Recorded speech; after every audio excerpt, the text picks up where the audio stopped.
අයිබෝවන් travel with ලොක්කයියා. අද ටිකක් අවුරස්මිය වැටෙන ප්‍රදේශයක ඒ වගේම ඒ කොහොම වෙතත් කොච්චර රස්නේ තිබුණත් බොහොම සුන්දර තැනක් පෙන්වන්න තමයි ආවේ. හැබැයි මේක ත්‍රිකුණාමලයට යන ගමනේ ඕගොල්ලොන්ට බොහොම පැහැදිලිවම දකින්න තියෙනවා.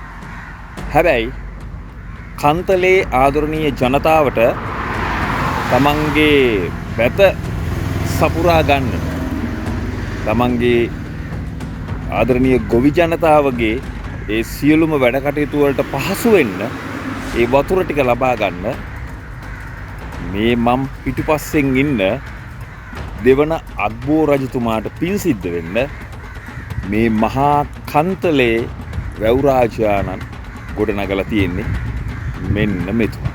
ඉතින් ඕගොල්ලොන්ට පේනවා ඇති මේ ඉන්නේ දෙවන අග්බෝ රජතුමා. ඉතින් දෙවන අග්බෝ රජතුමා තමයි මේ මහා කන්තලේ මේ මහා වැව් රාජයා තනලා තියෙන්නේ. ඉතින් මේ කන්තලේ ඉන්න ආදරණීය ජනතාවට තමන්ගේ බැත තමන්ගේ කුඹුරු ඒ හැම දෙයකටම මේ මහා වැව් කඳේ මේ මහා ජලයේ පෝෂණය වන කන්තලේ වැව මේ මහා ජලස්කන්ධයෙන් පෝෂණය වෙන අග්බෝ රජතුමාට පින් සිද්ධ වෙන්න කන්තලේ ජනතාවට මේ ඔබ දකින මේ මහා වැව් රාජයා ඔබ දකින මේ මහා වැව් රාජයාගෙන් තමයි මේ මහා කන්තලයම පෝෂණය වෙන්නේ.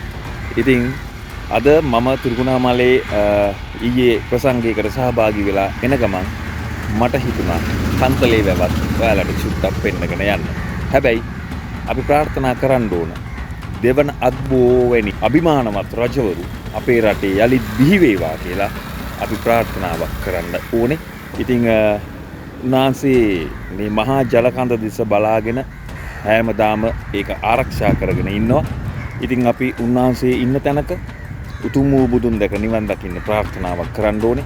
ඒ වගේම මේ කන්තලේ ජනතාවට සුවහසක් මේ පානීය ජලය ඒ වගේම තමන්ගේ වතුබිම් මේ කෙත්බිම් සාරවත් කරගන්න මේ වතුර ටික ඒකරාශී කරලා දුන්න දෙවන අග්බෝ රජතුමාට උතුම් වූ බුදුන් දැක නිවන් දකින්න පිහිටම ලැබෙන්න ඕන කියලා අපි ප්‍රාර්ථනාවක් කරමු. travel with ලොක්කයියා.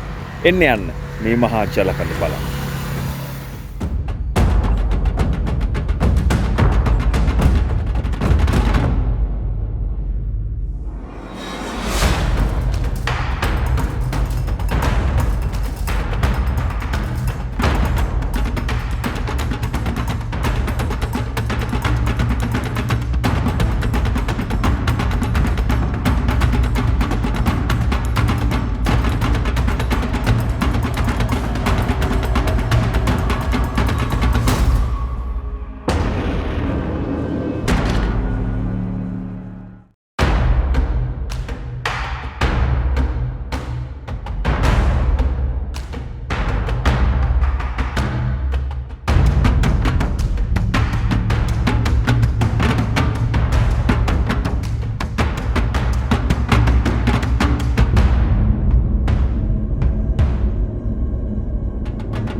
ඔබට මේ පහලින් පේන්නේ ඔයාලට මේ කන්තලේ වැව් තාවුල්ලේ අපි ඉන්නේ දැනට මේ වැව් බන්ට් එක උඩ මේ එතනින් පල්ලෙහාට පේන්නේ සාරවත් කෙත්බිම් ටික.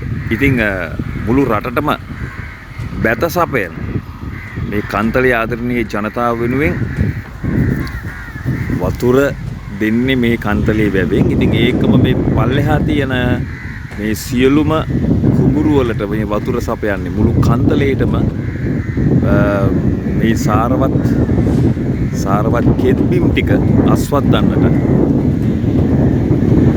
කන්තලේට වතුර දෙන්නේ අපේ මේ කන්තලේ වැවෙන් තමයි. ඉතින් බලන්නකො කොච්චර ලස්සනට වීදිලා තියෙනවද, කොච්චර ලස්සනට සරුසාරවත් විදිහට හැදිලා තියෙනවද.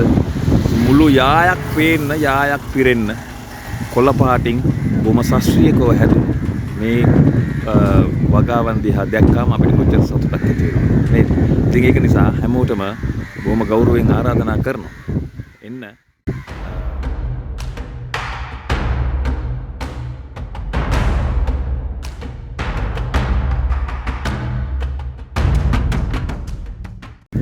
ඔයාට කන්තලේ වැව ගැන මොනවද කියන්න දෙන්නේ අයියා?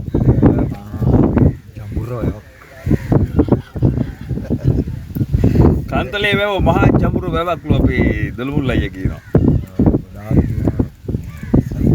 ඔව් සයිස් එක ලොකුයි.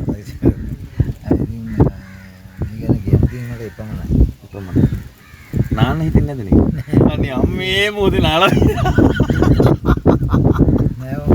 මේ ළඟදී අපි මේ මූදි ගිහිල්ලා මේ මිරිස්සේ මිරිස්සේ අපි ප්‍රසංගයකට ගියපු ගමන් මම තුලේ අයියට කතා කරා මේ එන්නේ මුදේ නාන්න කියලා අපි නෑව මූදි. මූදි නාපු වෙලාවේ ලොකු රළකට හසු වී තුලේ අයියා වට 3ක් විතර කුණ්ඩාරමක් ගහනවා. වට 3ක් විතර ලොකු කුණ්ඩාරමක් ගහලා වැලි කප්පරයක් නාගෙන දුලේ අයියාගේ අන්තිමට මන් දැක්කේ 3 වෙනි කුණ්ඩාරමේදී කකුල් දෙක විතරක් අර මහා ජල කඳ මැද්දෙන් උඩ යනවා පමණයි.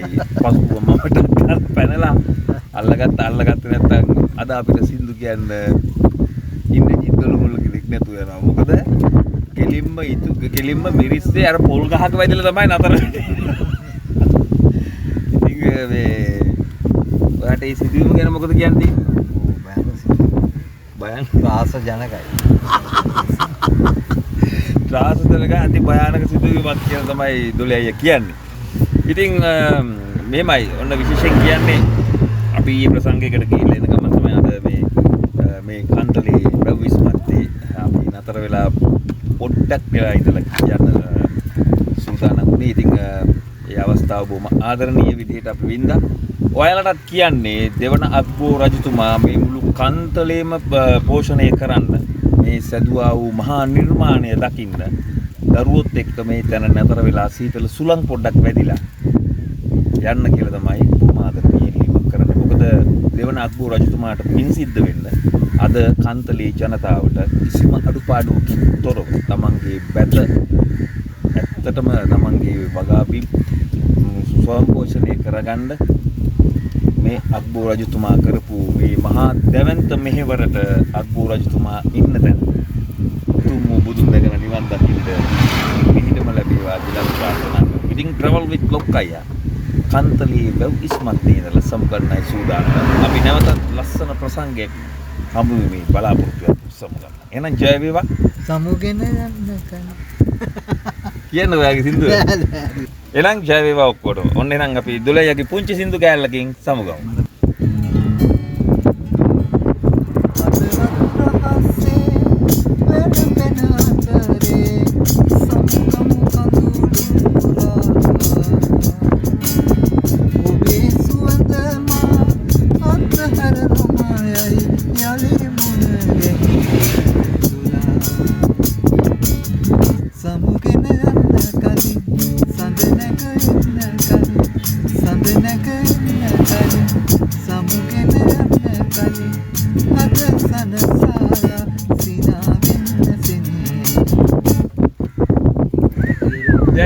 ජය වේවා. එහෙනම් අපි යනවා. bye bye. see you. travel with okay.